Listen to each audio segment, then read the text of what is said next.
Hey, what's up? It's Vaughn. Let's talk about open world games. So every trend has an end, and unfortunately, that road doesn't always look the best towards the end. Today, I'm going to talk about how I think open world games seem to be struggling to innovate and get better, or to even just release like decent games, and how I think maybe that trend is too big. The open world genre is too big to consider one thing because of how many diversions there are within itself. For the too long didn't watch, recently released games like Saints Row showed that the open world game bubble may be bursting after many years of dominance in the video game world, though there may be for more complicated reasons than it may seem at face value. So I kind of broke this into three sections that I'm gonna mostly riff on. I'm gonna try not to overly script this. So I'm gonna talk about the issues, the other side of the argument, and how I think the future is gonna go. So the issues, as I see them, is that there's a lack of innovation, a lack of finish and quality, and a dependence on live service when it comes to live service games. And I think. I think, at least these are my opinions, right? Like, I don't expect you to necessarily agree. I don't expect the industry at large to say, well, by God, Bond Diesel figured it out and now we're saved. But I do think there are issues. So, the lack of innovation. I think Saints Row that I mentioned before, as well as got games like Far Cry and Ghost Recon and various other titles that I think you can talk about this with. And this doesn't mean that there's never anything new. I'm sure Saints Row has new features in their game. I know Far Cry did. I know that Ghost Recon Breakpoint had things that weren't in the previous games, but that doesn't necessarily mean that they're innovating, right? It doesn't mean that they're bringing, Ubisoft games especially, but not limited to them, are really bad about not really innovating, but kind of taking ideas that other people have already been successful with and trying to copy paste them with a little editing into their own games, right? And this has been an issue with Ubisoft for a long time. Ubisoft also being known as the brand and the publisher that probably proliferated the open world genre more than any other publisher. Obviously, they're not the only ones. All kinds of developers and publishers are putting out games that are open world now and before, but they really seem like the publisher that had success with a few open world games and then just went all in and made every single experience this open world, climb the tower, discover the area, have all the marks on the map to go after. And it was fun for a few years, and now it isn't so fun. And it does seem like there is, whether it's perceived or real, a bias against open world games. Every time a new open world game gets announced, you always see the people rolling their eyes and saying, oh boy, here we go, here's another list of things to do, and so on. So, and that's because I think in recent years, you can pretty much guess what that open world game is going to be like. Obviously, it's going to have a unique story in some capacity, some unique mechanics, its setting, its characters, things like that. But for the most part, you can pretty much guess, okay, I know what I'm going to be doing here. And that isn't just Ubisoft games. It's, the Horizon Forbidden West, the first game was kind of in that prime era of open world games where it was kind of okay to just have this big open world with a bunch of map markers and so on. And then Forbidden West came out, and while it had a bunch of stuff, its graphical improvements, its AI improvements, it added mechanics, but it also still had a bunch of that stuff that people hate. But other parts of the game were so good that most people were willing to overlook it. Another Sony property, the Spider-Man game, that's a game that is, a lot of people consider a 10 out of 10, one of the best games ever made. But if you watch someone play that game, and it has its story sequences, its linear sections, its things like that. But there's also a very large chunk of the game that is swinging around New York, picking up backpacks and activating sonar sensors, doing what is stereotypically known as Ubisoft Assassin's Creed, climbing the tower and activating, and searching the area, doing the eagle vision or whatever. So I really think the lack of innovation is one of the biggest issues, and that doesn't mean all these games are bad. Like I just mentioned, especially the Sony titles, but even other games as well are open world and people still enjoy them. The issue is that even if parts of the game are so good that people like the games, it's still arguable that they aren't innovative. The next part is the lack of finish and quality. I mean, this should really go without saying. The subject of this video, or what inspired this video for me, was Saints Row, which is getting panned right now for a lot of reasons, but especially its finish, and that it isn't there. I think you could say that about basically every open world game that has come out in the last 5-10 years. Games that are very dear to me, the Division 1 and 2, even the Ghost Recon games, which I haven't really been a fan since Future Soldier, but games like Wildlands and Breakpoint, those are just Ubisoft titles. But even when you look at other publishers too, even the heralded Sony titles, many of their purely open world ones come out in kind of rough states, and then they get better. And it's weird because I think open world games especially are the reason that most people nowadays expect games to come out bad. They expect games to come out and be kind of broken, and they assume that it's going to take a couple weeks or a couple months, or in the case of some other games like Cyberpunk, a couple of years to get to the state that we probably should have expected from day one. There is a lot of room to blame there. My main blame tends to go towards publishers that don't give proper time for developers to finish games, to properly test them, and to go back and make the right fixes, while also trying to fully complete their vision for that game. So what we get are a lot of these games, are probably every single one of them. We get a game that doesn't have all the features that the developers wanted to put into it, not all the mechanics and locations and stuff, and also aren't finished, because not only did they have to cut stuff because of time, they still didn't even get enough time to properly finish the game with cut content, with missing big chunks of what they wanted from that game that would have made it so much more ambitious and so much more innovative, like I said before. And even then, we still have these games come out in really rough shape because they just aren't given enough time, or they don't have enough resources, or they don't have the talent on the team. Not to say they're untalented teams, but they just don't have the right leadership, or they don't have the right anything. Even go into games, jump into like BioWare. You have games like Anthem and Mass Effect Andromeda that kind of bunk the old way of doing things. Inquisition was heralded pretty well, but it's still, and that was very early in the open world kind of legacy, but even it suffers from some of the same issues too, where you have BioWare, who made Mass Effect and made the early Dragon Age games, and even they struggled to move to this open world thing, partially due to a lack of innovation, but because the finish and quality of like Andromeda and Anthem especially weren't good. They didn't have enough time. Now Anthem I still think is kind of a unique case where they basically didn't know what that game was until like the last year of development, which is not a good sign. If you leaving pre-production and still not knowing what your game is, or like if you can fly or not, is not going to be great.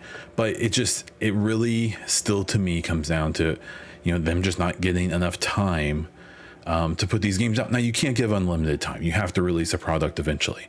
There's a big conversation right now going on in the Mass Effect community of some people don't think the next Mass Effect game is going to come out for like 8 years.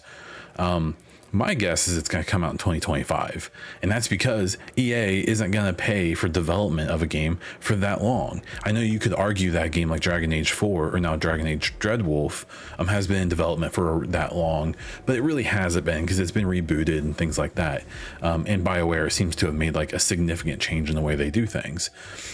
Now, you can also make the example on the other side of this with finishing quality of the Rockstar games. Obviously, the Grand Theft Auto games and the Red Dead Redemption games don't come out perfect, but they do tend to come out and being pretty darn good, especially for the scale and scope and depth that they have mechanically and gameplay wise. And that's because they work on their games for like 10 years. And Rockstar is about the only developer that seems to be allowed to do that. And it's because it results in games like Grand Theft Auto 5, which has sold like 150 million copies or something. Obviously, I know that's because of online, but that's, it did have the single player element, to go along with that. And that kind of plays into my last point here, is a dependence on live service.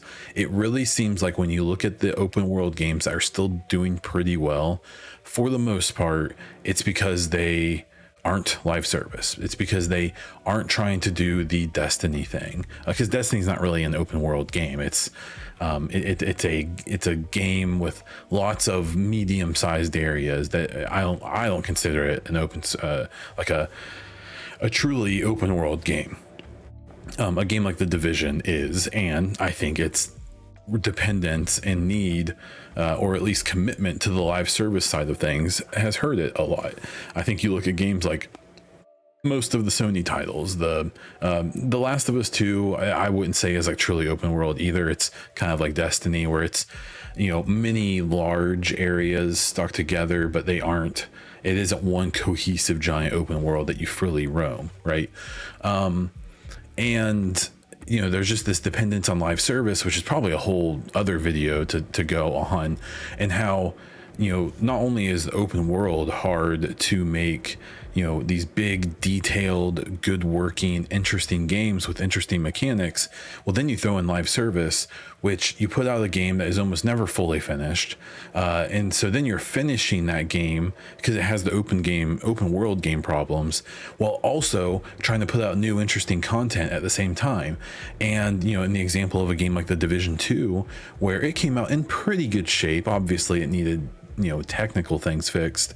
But while they were trying to fix the technical side of the game, they were also being pressured by the community to put out year one of content. So not only did they put out this game that would take, 40-ish hours for you to complete, that they had just worked on for 3 years, now people are also saying, okay, while you're fixing it, we also need new story, new weapons, new loot, new missions, new everything. And so, and in a case like The Division 2, it doesn't seem like they were able to keep their entire development team, and their live service team wasn't big enough to do both, to fix and add. And so then you throw in the live service thing on top of the open world. And so, all those things I just talked about that are a problem with the open world games, you then, become a big issue with, an even bigger issue with live service, with everything that comes along with that. On the other side of the argument, many of these open world games are still selling very well. All of those Sony titles I talked about, besides like Days Gone, sold extremely well. And even Days Gone didn't sell bad. It just didn't sell as well as it should have for a Sony property. Assassin's Creed sells really well. The Division sold incredibly well. I don't think Ghost Recon Breakpoint sold very well. I do think Wildlands sold okay. I think it hit the 10 million mark.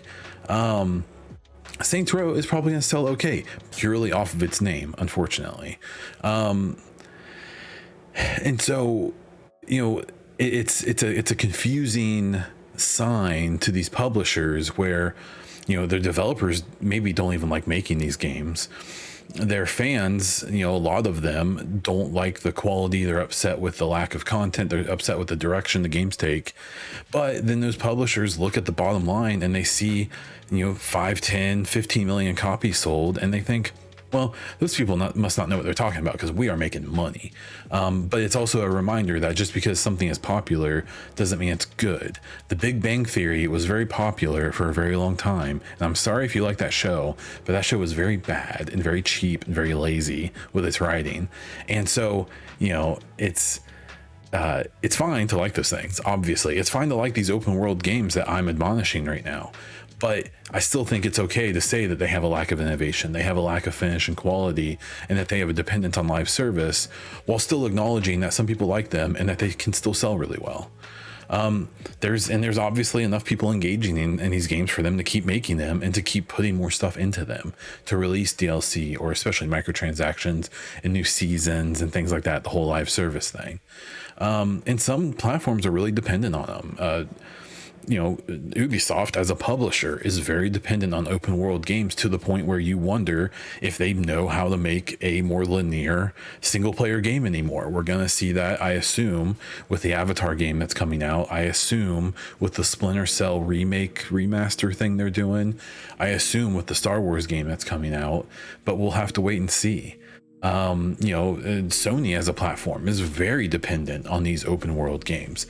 Now, they have bucked the trend in a lot of ways. They have, made it work. Literally 95% of their exclusives that are very successful are open world games of some type. None of them as of today are live service. And so I think that has helped them a lot. It does seem like Sony is more willing than others to allow them the time they need so that, the finish and quality tends to be pretty good with their games. And from an innovation style, I don't know how innovative the Sony open world games necessarily always are, but they do tend to just have like really high quality stories, really high quality voice actors and writers, really high quality animations and cinematics and stuff like that. So, while I still think that games, especially like Horizon Forbidden West, are on kind of the lower end of their tier, Horizon Forbidden West is still probably better than almost any other open world game being put out by anyone else. So, and in the future, so what do I think is going to happen with the future? I think, we've seen it with EA. EA is obviously going to keep doing, some of their open world games and stuff like that, especially their free to play, BR games and stuff. But, even EA has, they're allowing development of a new Dragon Age, Dreadwolf. It's probably going to come out next year. They're allowing the development of the next Mass Effect, which we don't know much about yet. Probably won't be out for 3 or 4 years, but that is coming eventually. And it's probably not going to be, at least not a live service game, and it may not even be open world. We see like the Jedi Fallen Order, it's getting a sequel, Survivor, that's all from EA. And so I think that, we are seeing some signs that these platforms and publishers are maybe going to pull back a little bit from the live service, the open world thing. At least I hope. I think we will see more games. A really good example is like Guardians of the Galaxy. I'm trying to think what else. I guess there's been multiple games more recently of like Guardians, especially, was really good. And it was a very linear game. It didn't have this big open world thing at all. It was very much akin to the old Mass Effect games, especially like Mass Effect 3, that had kind of an open world element. You had some choice to go where you wanted, but for the most part, it sent you down a path. You played these missions in these different places, and you finished the mission, you moved on to the next one. And I think that there is an appetite for that. And while I understand that these big open world games are going to keep coming and people are going to keep playing them and buying them, I do think that publishers are going to start seeing the value of having not necessarily smaller experiences, but more linear ones and ones that are more straightforward. I also think that it seems like, at least in some capacity, especially in these type of games I'm talking about that may be coming, they'll be getting away from like loot boxes and season passes and stuff like that, and maybe even multiplayer to a point, because it really seems like they, like in Jedi Fallen Order is a really good example of a game that you get in, you play it, you beat it a lot. It's good enough that a lot of people want to play it over again at different difficulties or whatever. But there isn't all of the other baggage that has really turned a lot of gamers off. And it seems like with these single player games or these more linear style games, you're seeing these publishers really push, free to play kind of open world, but more like battle royale type games. A game like Fortnite, or especially like Apex Legends, is a really good example of, I mean, Apex Legends, I guess, is technically open world because it's a big giant map that you can go around, but it has the BR, it has the competitive side to it. And it wouldn't surprise me if we see kind of a split where games become more linear and story based and still big, but not as open worldy. And then we see games go down the free to play kind of competitive-ish like Apex Legends route, and maybe in the middle we still get like an Assassin's Creed type game and things like that, but maybe they aren't as popular as they are now. Or maybe they will be. I have no idea. This was my 20-minute rant about all of that. I'm curious to what you think. So thanks for watching the video. Please like it, subscribe, and down below, let me know what you think about open world games. Let me know if you want more of them, if you want to see more innovation or fit and finish, or if you want to see more single player linear type games. Please check out my video game podcast, the Echo Cast. Their episodes, it's on all of the major podcast providers and right here on YouTube. I'm also doing interviews on that podcast now. I've had people like Mark Dara, Yannick from the Divisions team, as well as some fans of the games and people like Riley Yatt, who used to be a YouTube creator and still is, kind of in a different way. And I have more of those interviews coming. Please check out my stream over at twitch.tv/BonDiesel. I am at BonDiesel on Twitter and almost everywhere else on the internet. That is all I have. So until next time.